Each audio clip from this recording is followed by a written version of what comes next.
Assalamualaikum warahmatullahi wabarakatuh.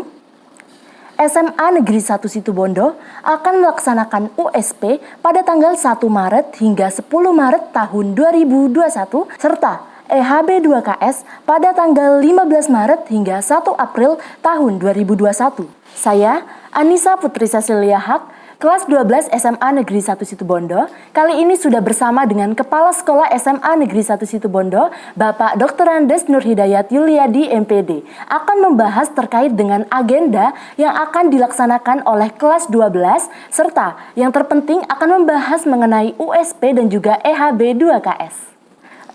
Saya akan menanyakan beberapa pertanyaan nih ke Pak Nur. Pertanyaan ini sudah saya rangkum dari angkatan 57 kelas 12 SMA Negeri 1 Situbondo, Pak. Ya. Oh, ya. Langsung saya tanyakan ke Pak Nur ya. Ya, bisa. Ya. Tapi Anissa, mungkin sebelum pertanyaan itu disampaikan, mungkin perkenankan saya untuk menyapa Bapak Ibu peserta didik kelas 12 yang saat ini mungkin di tempat kerja atau di rumah ya. Jadi saya sebagai kepala sekolah ikut mensyukuri sebuah kinerja, sebuah usaha dari para wali peserta didik yang saat ini bisa menghantarkan putra-putrinya hingga jenjang terakhir, dan saat ini hanya tinggal selangkah lagi bahwa putra-putrinya harus mengikuti sebuah agenda, yaitu ujian ya yang cukup menentukan bagi kelulusan putra-putrinya. Oleh karena itu, pada kesempatan yang mungkin terakhir ini, mudah-mudahan di sisa waktu yang ada ini, Bapak Ibu peserta didik lebih meningkatkan upaya, doa, dan restunya juga agar bisa mengawasi, mendampingi anak-anak, ya, sehingga semuanya bisa berjalan lancar, semua peserta didik bisa mengikuti sesuai dengan jadwal yang ada, dan pada akhirnya membuahkan sebuah hasil yang maksimal. Oke, terima kasih. Ya, baik Pak. Jadi kami sebagai kelas 12 sebelumnya mendengar Pak bahwa akan ada dua agenda besar yang akan kami hadapi, yaitu pelaksanaan USP dan juga EHB 2KS. Nah, di sini saya ingin bertanya kepada Pak Nur terkait apa yang menjadi dasar dilaksanakannya USP dan juga EHB 2KS ini, Pak? Jadi memang banyak istilah ya sekarang yang simpang siur yang mungkin membutuhkan sebuah penjelasan, yaitu adanya USP, adanya EHB 2KS, mungkin ada lagi kita mendengar ada AKM, ada lagi UTBK ya, mungkin sekalian bisa saya sampaikan. Jadi yang menjadi dasar dari pelaksanaan USP ya adalah kebijakan menteri, yaitu Merdeka Belajar ya. Salah satu agenda dalam kegiatan atau kebijakan agenda Merdeka Belajar itu adalah menghapus bentuk ujian yang berbau nasional ya, yaitu 1. USBN BKS, yaitu ujian sekolah berstandar nasional berbasis komputer dan smartphone atau dikenal dengan USBN BKS. Kemudian ada lagi yang dihapus, yaitu ujian nasional ya. Yang dulu merupakan hal yang sangat menakutkan. Jadi pada mungkin 2 atau 3 tahun yang lalu, syarat kelulusan seorang siswa itu salah satu yang menentukan adalah ujian sekolah, kemudian ada lagi USBN BKS, kemudian ada lagi ujian nasional. Tapi sekarang untuk tahun ini yang USBN BKS tidak ada dan ujian nasional tidak ada. Tinggallah yang menentukan adalah ujian sekolah atau yang disebut dengan USP BKS, ujian satuan pendidikan berbasis komputer dan smartphone ya. Jadi itu yang nanti menjadi faktor yang menentukan dalam kelulusan siswa. Itu semuanya adalah otonomi sekolah. Jadi baik pembuatan soalnya, pengoreksiannya, pengawasannya, dan sebagainya itu menjadi kewajiban secara otonom dari sekolah itu ya. Akan tetapi pemerintah Provinsi Jawa Timur, ya, ini khusus Provinsi Jawa Timur, itu setelah tidak adanya UN, ya, dan tidak adanya USBN-BKS, pemerintah Provinsi Jawa Timur itu menginginkan adanya suatu data pemetaan tentang kualitas pendidikan persekolahan, ya, bagaimana sekolah dibanding dengan sekolah lain di dalam satu kabupaten, ya, bagaimana kualitas antar kabupaten dan bagaimana kualitas pendidikan di Jawa Timur. Yang akhirnya dengan diketahuinya pemetaan itu, pemerintah Provinsi Jawa Timur dalam hal ini adalah Dinas Pendidikan Provinsi Jawa Timur bisa memfollow up terkait kebijakan-kebijakan yang terkait dengan sebuah kabupaten ataupun satuan pendidikan. Jadi adalah hal yang berbeda antara istilah ujian dan istilah evaluasi, ya. Jadi kalau ujian itu sebuah pengukuran terhadap pencapaian kompetensi siswa, tapi itu adalah untuk mempengaruhi terhadap kelulusan. Sedangkan evaluasi itu adalah sebuah pengukuran terhadap pencapaian kompetensi peserta didik dibandingkan dengan standar kompetensi lulusan, tetapi untuk tujuan pemetaan, ya. Jadi tadi dikatakan bahwa USP itu akan dilaksanakan pada tanggal 1 Maret hingga 10 Maret, ya. Jadi sehari 2 mapel, ya. Dan itu tidak ada jeda tapi langsung, ya, karena ini ada terkait dengan protokol kesehatan sehingga anak-anak nanti masuk di jam pertama berlanjut hingga jam kedua, kurang lebih 4 jam. Jadi anak-anak harus mengantisipasi mungkin kehausan nanti di dalam proses itu, jadi harus mungkin membawa air dan sebagainya. Kemudian tanggal 15 hingga tanggal 1 April itu akan dilaksanakan EHB 2KS, ya. Itu sehari 1 mata pelajaran saja, ya. Jadi anak-anak ini hampir selama 1 bulan, ya, ini akan berkecimpung dengan urusan ujian atau evaluasi, ya. Jadi mudah-mudahan bisa tidak bosan, karena waktu 1 bulan ini sangat membosankan, ya. Jadi tetap bisa menjaga irama dari awal semangat, di tengah semangat, sampai akhirnya juga tetap semangat. Sekaligus kita anak-anak belajar untuk USP dan EHB 2KS itu adalah titian untuk belajar atau menembus UTBK nantinya, ya. UTBK ini adalah ujian tulis berbasis komputer tatkala anak-anak ini nanti akan masuk dalam sebuah seleksi penerimaan mahasiswa baru perguruan tinggi negeri, ya. Itu ada yang masuk jalur SNMPTN, jalur undangan, jalur seleksi undangan, ya. Iya. Yang insya Allah nanti besok pagi itu pendaftaran yang terakhir, ya. Iya, benar. Pada pukul 15.00 waktu keramat, dan jangan sampai lupa, ya. Jadi terakhir SNMPTN itu besok pagi jam 3 sore, ya. Tetapi hasilnya kita anak-anak kan belum tahu juga, ya. Maka harus berpikir juga untuk tembus atau mengikuti UTBK. UTBK ini pintu masuk untuk SBMPTN maupun mandiri, ya. Jadi pada bulan-bulan ini adalah bulan-bulan belajar, gitu, ya. Sehingga apa yang diharapkan oleh anak-anak sukses studinya, sukses masa depannya, gitu. Jadi UTBK ini pelaksananya adalah lembaga independen, ya, bukan dinas pendidikan, bukan lembaga perguruan tinggi, tetapi independen, ya. Jadi dipastikan bahwa UTBK itu murni, ya. Nah, maka sekarang proses ujian mulai 1 Maret ini harus berkelanjutan, terus goalnya nanti ada di UTBK. Kemudian ada lagi istilah AKM, ya.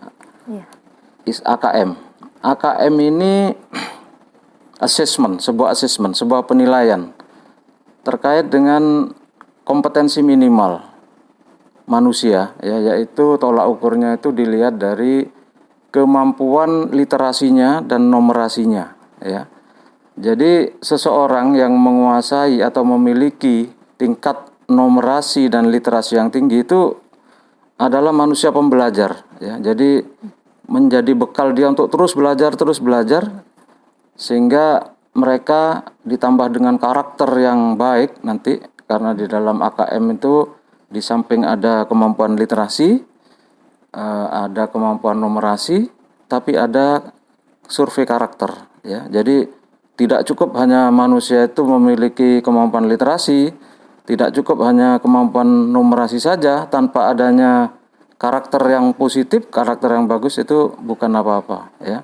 Jadi gabungan antara kemampuan literasi, numerasi, dan karakter itu adalah akan menjamin seseorang itu menjadi manusia pembelajar seumur hidup, dan dia akan bisa adaptasi mengatasi tantangan hidup pada zamannya, seperti itu. Iya, Pak. Jadi AKM nanti itu untuk peserta didik kelas 11, ya. Jadi anak-anak kelas 12 sudah tidak usah berpikir tentang AKM, tetapi berpikir tentang menembus ujian sekolah, kemudian EHB2KS, dan pada akhirnya persiapan-persiapan itu, babak-babak itu bisa digunakan goalnya nanti di UTBK, karena memang kurikulum di SMA itu arahnya adalah untuk melanjutkan ke perguruan tinggi, ya, seperti itu. Iya, benar. Ya. Ya, tadi Pak Nur mengatakan bahwa USP dan juga EHB2KS ini sangat berpengaruh, Pak, terhadap nilai dari kelas 12 sendiri. Nah, di sini saya ingin bertanya, seberapa berpengaruhkah, Pak, nilai USP dan juga EHB2KS terhadap nilai ijazah kami nanti, Pak? Mungkin bisa dijelaskan terkait dengan sistematis penilaiannya, mungkin, Pak. Terima kasih. Jadi sebenarnya proses kelulusan itu sudah dimulai sejak semester 1, ya. Iya. Proses kelulusan siswa itu dimulai sejak kelas 10, semester 1, semester 2, sampai semester 6, nilai-nilai rapot yang dicapai oleh siswa itu semuanya mempengaruhi kelulusan. Tahapannya begini. Jadi seorang siswa, ya, itu sudah memiliki nilai semester 1 sampai semester 6, ya. Itu nanti nilai itu, ya, akan memiliki bobot 60%, ya. Akan memiliki bobot 60%, ya. Kemudian nanti akan digabung dengan 40% nilai ujian satuan pendidikan atau USP. Sedangkan USP sendiri, ya, USP sendiri itu adalah gabungan antara nilai tugas, kemudian nilai portofolio, kemudian yang ketiga itu nilai ujian praktik, ya, dan yang keempat ada ujian yang aspek kognitif dalam pelaksanaan USP itu sendiri, yang nanti akan dilaksanakan pada tanggal 1 sampai tanggal 10. Maret. Jadi 4 unsur ini diambil rata-rata, ya. Kemudian rata-ratanya itu memiliki bobot 40% dari kelulusan, sedangkan nilai rapot gabungan itu memiliki bobot 60%. Iya. Gitu. Dan akhirnya masuk ke kriteria kelulusan, ya. Iya. Maka kriteria kelulusannya adalah 1. Siswa atau peserta didik harus mengikuti seluruh program pembelajaran, yaitu tandanya memiliki rapot 6 semester, ya. Jadi kalau hanya memiliki 5 semester, ya nggak bisa. Maka harus memiliki rapot 6 semester. Kemudian nilai sikap itu harus baik, minimal baik. Jadi kalau nilainya cukup, apalagi kurang, itu tidak lulus, gitu. Harus baik, ya. Terus yang ketiga, nilai satuan pendidikan itu diperoleh dari 60% nilai rata-rata rapot tadi ditambah dengan 40% nilai ujian satuan pendidikan yang diperoleh dari gabungan tadi itu. Maka dikatakan lulus jika rata-ratanya semua pelajaran itu ada 15 mata pelajaran, rata-ratanya itu harus 78. Boleh ada angka 75, tetapi rata-ratanya harus 78. Iya. Ya, seperti itu ya. Iya, Pak. Oke. Ya, tadi saya dengar Pak Nur sedikit menyinggung tentang AKM, nah Pak. Nah di sini kan kita tahu bahwa kelas 12 katanya tidak usah mengikuti AKM ya Pak. Nah tapi apakah ada kesamaan Pak antara sistem dari EHB2KS dan juga AKM itu sendiri Pak? Karena ini kan istilah baru ya Pak, jadi kita masih cukup asing gitu dengan mungkin perbedaan antara EHB2KS sendiri dan juga antara AKM itu sendiri Pak. Ya. Ada persamaannya tapi ada perbedaannya ya. Iya benar Pak. Persamaannya ya. Itu persamaannya adalah jenis soalnya atau bentuk soalnya itu dalam hal pilihan ganda kompleks ya. Jadi ada pilihan ganda kompleksnya itu sama. Jadi tidak seperti pilihan ganda biasa gitu. Ya, maka dalam EHB2KS itu anak-anak sudah mulai dikenalkan di dalam ujian sekolahnya juga mulai sudah mengadopsi bentuk-bentuk soal EHB2KS ya.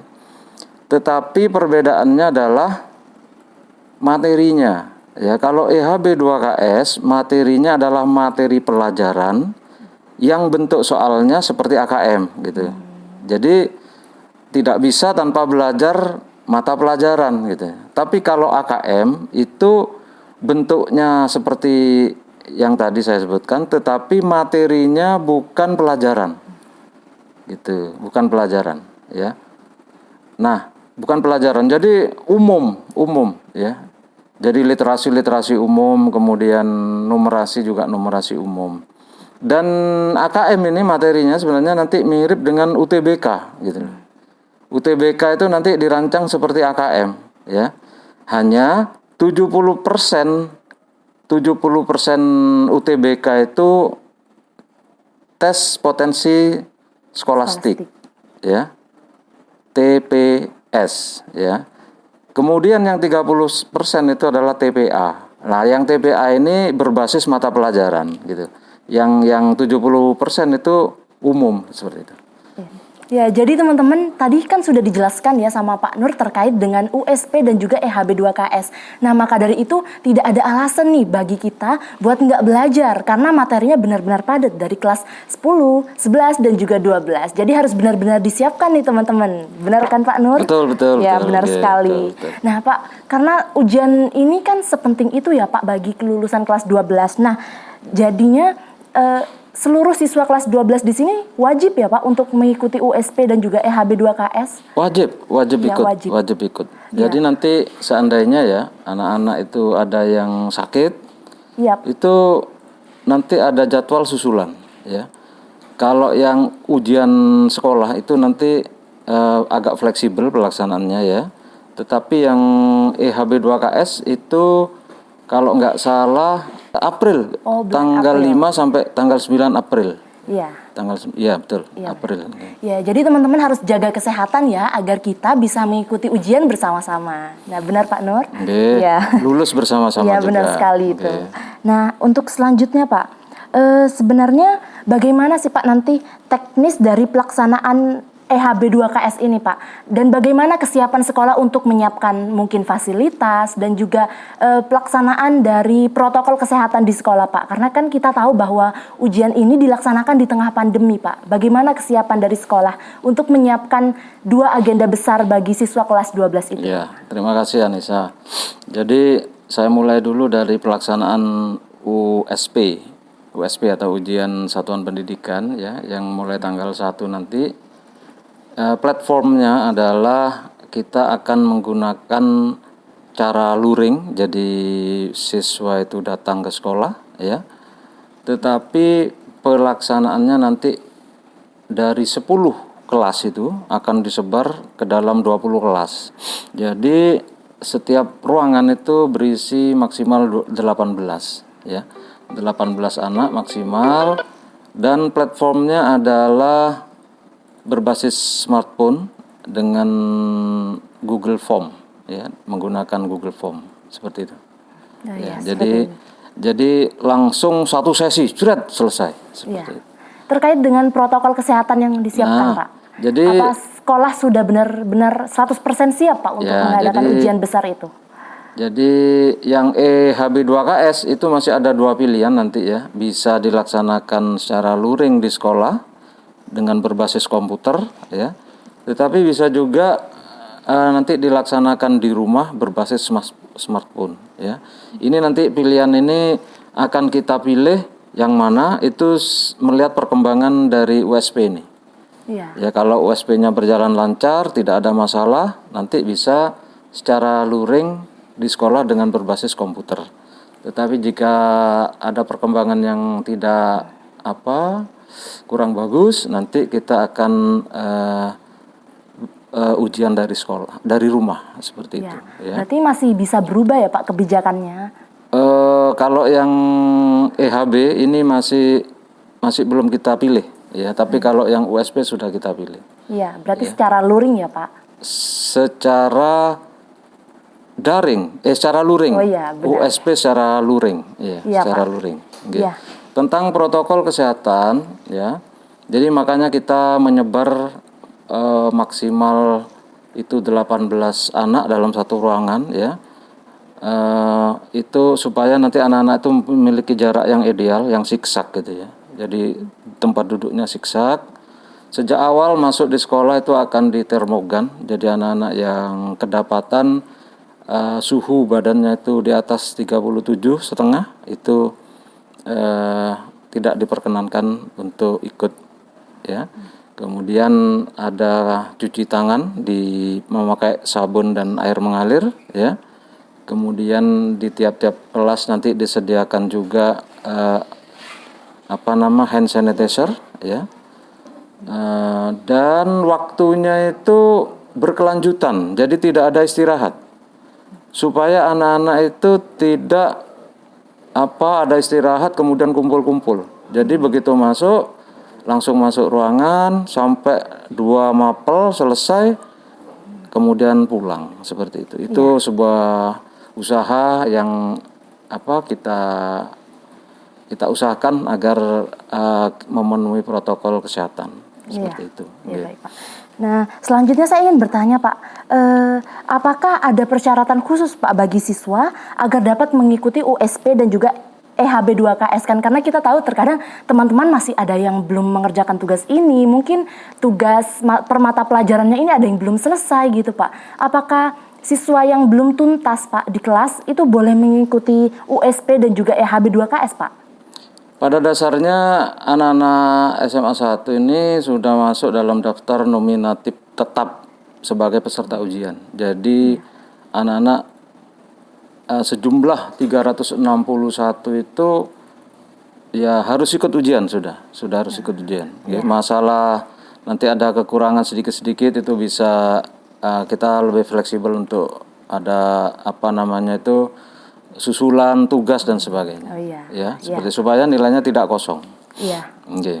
Ya, jadi seperti itu ya teman-teman, walaupun tadi sudah dijelaskan ya dengan Pak Nur, tapi tugasnya tetap harus dikerjakan dong ya pastinya. Ya, benar sekali Pak. Nah, lalu saya ingin bertanya nih Pak, ini merupakan salah satu topik yang ditunggu-tunggu mungkin oleh pendengar yang ada di rumah Pak, oleh teman-teman Angkatan 57 terkait dengan proses wisuda atau perpisahan Pak. Nah, ini kan bisa dibilang masa SMA di sini masa yang kita nanti-nanti ya Pak, masa yang istimewa. Nah, tentu perpisahan di sini menjadi satu hal yang sangat kami inginkan gitu Pak. Nah, dari pihak sekolah sendiri apakah akan melaksanakan proses perpisahan tersebut Pak, proses wisuda tersebut, dan bagaimana kira-kira menyesuaikan dengan protokol kesehatan yang ada saat ini Pak? Memang adanya pandemi COVID ini telah merenggut peri kehidupan kita ya. Kita tidak bebas lagi seperti zaman normal ya. Tetapi mudah-mudahan keinginan dari anak-anak terutama siswa kelas 12 itu kita cari cara-cara yang tidak melanggar perbub ya, ada perbubnya itu di Situbondo sudah ada perbubnya tentang acara kumpul-kumpul ya. Jadi bagaimana nanti kita mencari formula-formula sekiranya nanti wisuda ataupun perpisahan dengan model-model tertentu itu bisa apa ya, bisa mengikuti atau bisa selaras dengan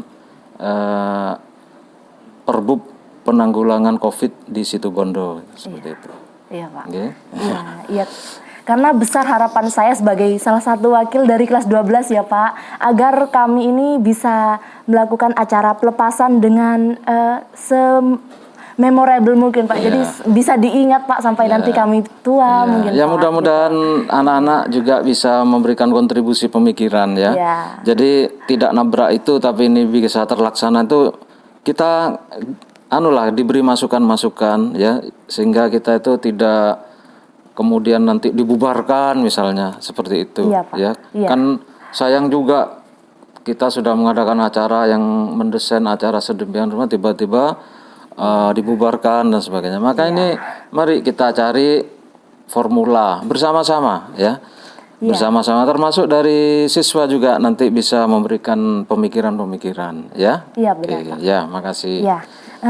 Selanjutnya Pak, saya ingin bertanya terkait salah satu seleksi masuk di perguruan tinggi yaitu SNMPTN Pak. Nah, SMA Negeri 1 Situbondo sendiri kan akreditasinya sudah A ya Pak. Jadi 40% dari siswa ini bisa mengikuti seleksi SNMPTN Pak. Nah, bagi Pak Nur sendiri sebagai kepala sekolah di SMA 1 Situbondo ya Pak, apakah ada tips tersendiri Pak untuk bisa meloloskan siswa-siswanya di universitas negeri yang favorit dan juga pokoknya di universitas negeri yang ada di Indonesia gitu Pak.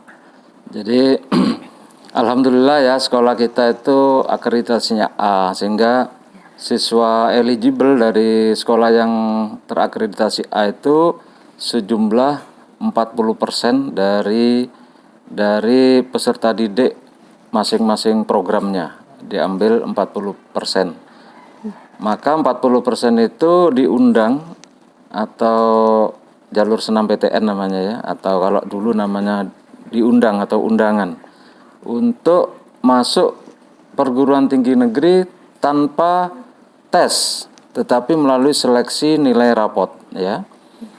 Maka di hari-hari terakhir ini yang kurang 2 hari lagi nih ya, mungkin anak-anak masih hit and run atau menunggu untuk menentukan pilihannya ya. Maka yang pertama saya menganjurkan kepada anak-anak ya untuk tidak latah mengikuti teman gitu ya.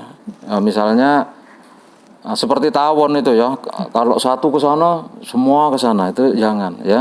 Jadi bagaimana didistribusikan ya. Jadi misalnya ingin kedokteran ya, mungkin ada yang di UNED, ada yang di Semarang, ada yang di UNS, mungkin ada yang di Malang, mungkin ada yang di Surabaya mungkin. Nah, dengan demikian itu anak-anak itu tidak berperang dengan temannya sendiri gitu. Tapi anak-anak dari SMA 1 ini berperang dengan atau berkompetisi dengan anak-anak lain dari sekolah lain yang memilih fakultas yang sama pada universitas yang sama. Nah, gitu. Iya, benar, gitu. Pak. Itu satu. Jadi jangan cuma latah ya. Yang kedua, usahakan dalam memilih jurusan itu sesuai passionnya, sesuai keberbakatan ya. Supaya nanti hidupnya lebih bermakna, bekerjanya lebih bermakna, dia akan betah pada profesi itu, betah di fakultas itu gitu. Kan banyak toh anak-anak itu, mahasiswa itu yang kadang-kadang pindah jurusan gitu ya, berjalan 2 tahun tidak betah gitu ya, seperti itu. Tapi kalau kuliah itu sudah harus dari awal tuh harus merencanakan sebuah pilihan gitu ya. Nah, jadi kalau sudah sesuai dengan passion itu biasanya ada keterpanggilan untuk belajar gitu, belajar ya secara maksimal dan lulus seperti apa yang diharapkan. Tetapi juga perlu memikirkan pasar kerjanya ya, jangan sampai fakultas ini nanti susah cari kerja misalnya, ndak nemu pekerjaan gitu ya, seperti itu harus dipikirkan. Dan juga hitung-hitungannya itu pertama akreditasi sekolah kita A, itu ada hitungannya, ada grade-nya untuk sekolah yang akreditasinya A, ya. Kemudian daya tampung dari fakultas tersebut, ya. Misalnya di situ sudah dirilis kan daya tampungnya untuk fakultas ini sekian ribu, ini sekian ribu, ini hanya 500 misalnya. Semakin banyak tempat atau daya tampung itu peluang kita semakin besar, ya. Dan juga grade dari perguruan tinggi itu. Semakin tinggi grade dari perguruan tinggi itu semakin sulit, karena semakin grade tinggi itu semakin banyak anak-anak pintar yang masuk ke sana dari bermacam ragam sekolah. Nah, sehingga kita peluangnya itu lebih kecil. Nah, jadi dengan hitungan-hitungan itu kita menghitung probabilitasnya. Kita itu kuat yang di mana. Itu Mbak Anissa. Iya, iya. Jadi seperti itu ya teman-teman, kita harus bisa memanfaatkan peluang yang sudah diberikan ya Pak untuk bisa mendaftar senam PTN. Nah, bagi teman-teman yang mungkin juga bingung untuk memilih jurusan dan juga universitas, tadi bisa didengarkan ya apa pesan-pesan dari Pak Nur ini.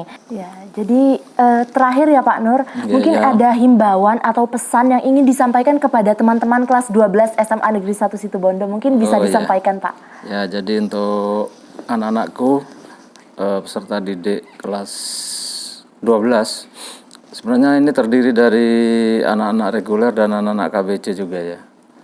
Nah, jadi semua jumlahnya 361. Jadi dalam menghadapi ujian ya, yang pertama itu siapkan mental. Harus siap mentalnya. Jadi jangan sampai grogi atau takut menghadapi ujian. Karena ini dihadapi oleh semua siswa, jadi tidak hanya satu orang, dua orang, tapi bersama-sama mengalami sebuah kegiatan yang sama. Jadi jangan takut sebelum berperang, kalah sebelum berperang, ya. Caranya supaya mentalnya kuat adalah persiapan belajar, ya. Jadi belajarnya harus memadai, ya. Jangan belajar kebut semalam gitu. Jangan kebut semalam, karena otak kita nggak akan mampu dan fisik kita nggak akan mampu. Jadi belajar secara rutin, ya, sedikit-sedikit. Ada metodenya, namanya metode JOS namanya ya. Jadi menurut JOS itu belajar yang efektif itu adalah belajar yang misalnya 5 kali 20 menit itu lebih bagus hasilnya daripada 1 kali 100 menit gitu. Langsung 100 menit dengan 20 menit tapi 5 kali itu hasilnya jauh lebih bagus. Anak yang belajar dicicil dan rutin itu sudah teruji menurut psikologi seperti itu. Jadi hindari belajar kebut semalam, ya. Jadi persiapan akademiknya itu terletak di belajar, dan arah belajar itu harus punya. Arah belajarnya itu satu untuk tes pekerjaan atau untuk tes kuliah. Jadi punya arah, ya. Dan akhirnya Holland to be, bagaimana belajar kita itu untuk menjadi apa kita ini gitu. Seperti itu, ya. Jadi memang harus direncanakan sejak sekarang ya, Pak. Iya, betul, ya. Terus persiapan juga fisik, ya. Persiapan fisik ini penting, ya. Jadi kita itu berangkat ke sekolah setiap pagi itu harus dalam keadaan yang bugar, ya. Jangan sampai kita itu belajar sampai malam tapi berangkat ke sekolah hanya sisa-sisa tenaga itu ya. Iya, Pak. Sisa-sisa tenaga yang kita lemah, tidak fokus, ya. Tapi dengan cara mencicil tadi memungkinkan diri kita itu fisik kita tetap terjaga, ya. Tetap terjaga, berangkat ke sekolah, di rumah cukup tidur, berangkat ke sekolah segar, sehingga bisa memecahkan soal-soal itu. Dan ini panjang sekali, 1 bulan, dan ditambah UTBK nanti gitu. Jadi benar-benar harus mental itu harus kuat, ya. Jadi ini adalah sebuah titian-titian menuju ke sebuah keberhasilan nantinya gitu. Iya, Pak. Ya, dan dihindari human error. Ya, human error itu misalnya kecelakaan karena kita lalai, ya. Akhirnya tidak ikut ujian. Dan banyak sekali human error yang kita lakukan secara tidak sengaja gitu. Itu harus dihindarkan ya. Hindari sakit gitu ya. Hindari sakit dengan cara apa? Ya vitamin, ya tidur cukup, ya olahraga, makan yang cukup, kan seperti itu ya, supaya kita tidak sakit. Terus ada Mbak Anissa yang apa ya, yang biasanya ini ya setiap tahun Iya Pak. hal-hal yang katakanlah perlu dihindari ya. Biasanya waktu ujian itu anak-anak belum datang, padahal ini sudah berjalan gitu. Nah ini, jadi usahakan anak-anak tidak terlambat ya, tidak salah sesi ya. Kadang-kadang salah sesi. Iya. Salah sesi, terlambat, kemudian keberadaannya tidak diketahui gitu. Jadi telepon tidak bisa seperti itu. Ya, ini sungguh sangat merepotkan gitu ya. Iya. Itu hal-hal yang harus dihindari. Iya. Ya, itu saja. Oke. Ya, jadi itu ya teman-teman pesan dari Pak Nur. Jadi memang benar-benar harus disiapkan baik dari fisik, mental, mungkin belajarnya juga ya Pak sudah harus mulai dicicil sejak sekarang. Nah, Iya. Udah. Terima kasih Pak Nur atas waktunya, terima kasih. sudah bisa Sama-sama. sharing bersama saya dan juga bersama teman-teman serta wali murid kelas 12. Nah, jadi demikian pembahasan mengenai agenda kelulusan siswa kelas 12 SMA Negeri 1 Situbondo. Semoga teman-teman dapat mempersiapkan diri untuk menyiapkan 2 agenda besar yang akan kita lakukan bersama, yaitu USP dan juga EHB 2KS. Tetap semangat dan terus berjuang hingga akhir. Sebelum menutup perbincangan kita pada kesempatan hari ini, saya mengutip sebuah kalimat motivasi dari Najwa Shihab. Hanya pendidikan yang bisa menyelamatkan masa depan. Tanpa pendidikan, Indonesia tak mungkin bertahan. Terus berjuang Angkatan 57, harumkan nama alma mater kita tercinta, jadikan waktu terakhir kita di sekolah sebagai waktu yang paling istimewa, dan harus tetap berjuang dan semangat karena kitalah generasi emas yang akan melanjutkan perjuangan para penerus bangsa. Baik. Saya Anissa Putri Cecilia Haq pamit undur diri dan wassalamualaikum warahmatullahi wabarakatuh.